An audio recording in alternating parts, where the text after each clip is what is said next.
Oh boy. Well, what do we got going on here? It's a little noisy because Danny Boy is here and he's trying to get this fender off with, you know, the inside lining here as well. Get this off. Yeah, him and Chris already did this side, or Chris did this side. That side. He's a maniac. He did it by himself. He absolute maniac. The whole core support, they got a new one. It's on its way. Should be in next week, right? And because this part I rotted out, it's a fairly common thing to happen on these 80s square bodies. But check it out so far.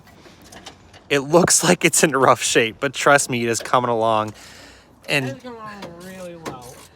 It looks like it's gonna look a little rough right now for probably a week or two because it's gonna have no fenders on it, no front. But once grinding on it, we could probably have this back together in a weekend. Not even. yeah, it's getting there. So since you guys last saw this on my channel, they've done quite a bit to it. They put in 2 new fuel tanks because it has a main one and an auxiliary. Did a new switch to that, did the fuel pumps. It was so incredibly rusty in those fuel tanks. You will see it in a video coming up soon.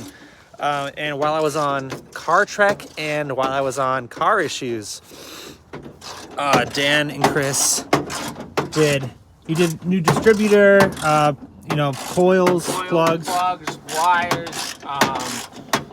I also did a little shopping. Got this beautiful bumper locally for the back to get rid of the crappy toe bumper back there. Sweet. I got a new dash pad for it. I got new interior parts for it. We're just gonna try and dial it in. We did some work with the transmission. May or may not need a new transmission, but we're gonna get to that later on. The tranny's, I think the tranny's fine. What he's saying is that, you know, they put in like 8 quarts of fluid in the transmission, and then they started up, put it in a gear, and then it was just gushing fluid out. I need to see where it was leaking from, but I think it's either just a seal or a tranny line. And then as soon as they get that sealed up, I think once they fill it up, because it is a fluid coupling, you know, it's like, it's not going to move unless it is, you know, it's got fluid in there. So they're going to figure that out, and hopefully we'll get this thing up and running soon, because come on, this is going to look badass on the road. Don't worry, I got the Vinny is absolutely a leak. we get all the rat turds out of it. The rat turds, I think it gives it character.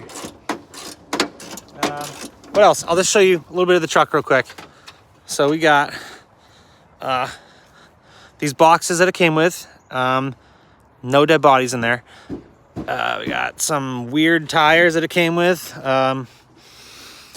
And they got these new fender liners. He already sprayed this one, so, you know, to help prevent rust in the future. They got the grill in the back. He's actually going to stick with an OEM grill, but he's going to get, you know, a new one. And what else? What else is going on? Their buddy Andy's going to come by. Andy's going to put in the new windshield pretty soon. That's very cracked. And, well, when I came back from Car Issues, Dan had this thing running, and it was purring. It was running really smoothly, and that whole tune-up, I'm sure, helped considerably. So, I mean, hey, they thought I didn't have an engine. so yeah, seriously, when he got this for $1,000, mind you, didn't even know if it had an engine or not. So I think they're winning, still a little bit. Still winning. It's just hard. Oh, while I'm here, might as well show you an update on the 4Runner. Hang on, I'm gonna run up there real quick. Hang on, 4Runner. Hey, Bobby. What's up, Bobby? All right, we got the GTI. I was gonna change the N75 valve on this, and it's just, my fingers are just too freaking large. So I'm gonna have someone do that. The 4Runner, what are we doing with this? Well, funny you asked.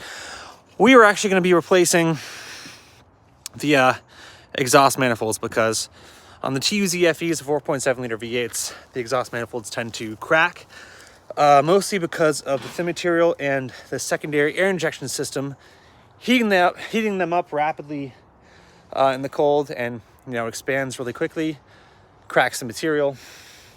So we got Doug Thorley long tube headers, catless, made of, you know, better material, but it is proving to be an absolute pain in the ass to change.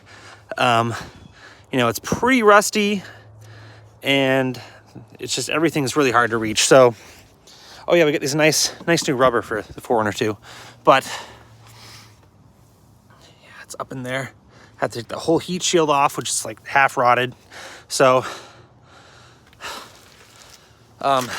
recently, Sam and I have actually been thinking about potentially trading the 4Runner in, or selling the 4Runner, with the exhaust, with the wheels, and looking into something a little newer for her, because she's going to be commuting a lot. And if you have any suggestions, please let us know. Here she is now. I saw you were live, so I wanted to come out and say hi. Cheers. It's actually pronounced Liv. I was Liv. Now I'm not. I'm not Liv. No. If you could trade in the 4Runner and get one other car, what would it be? Another 4Runner. I love TJ. Yeah, so we've been thinking about trading it in, or selling it, just because the frame rust is getting a little too hard to bear, and that never makes any repairs easy. So sad. Yes, but 4Runners, there's not much to replace them, especially with the V8s. So, but unfortunately, they're all like $15,000 to $18,000. Yeah, it's like These. I just finished paying off one that's kind of like that, so Yes. sad. Well, anyhow, thank you for joining me in this live video. Here's our address if you want to send us some cars. Yes, DM me or Sam if you want to send her a new vehicle, because ain't nobody got money for that. All right, take care now. Bye-bye then. And